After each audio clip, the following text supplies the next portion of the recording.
What's up, Tech Nation? Today we're working with the DynaTrap.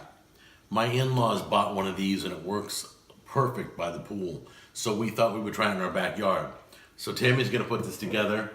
It controls mosquitoes, thank God. It controls moths, hornets, flies, wasps. I'm deathly afraid of all this stuff.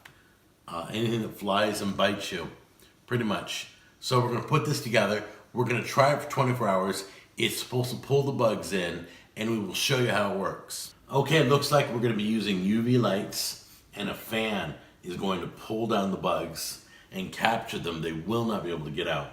Okay, there's very few pieces. There's the device that traps them. The UV lights go in there. You get 2 UV lights that last 12 months. You got the stand and the base.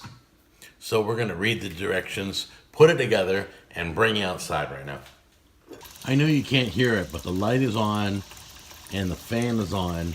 We're gonna leave it running for 24 hours and we're gonna come back and check it and see if it really works. Does it really trap the bugs? And we get a lot of bugs. Okay, comes the big test. We're gonna open it up, see if we caught anything. All right, so first we're gonna unplug it. Then we're gonna open it up and see if we got any bugs. Wow.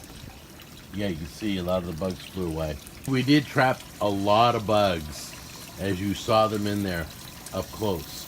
So I do recommend the DynaTrap if you're just trying to keep it clear, have your friends over for a barbecue, or just want to sit outside and peace and quiet, bug free. Grab one of these. I think we got this at Sam's Club.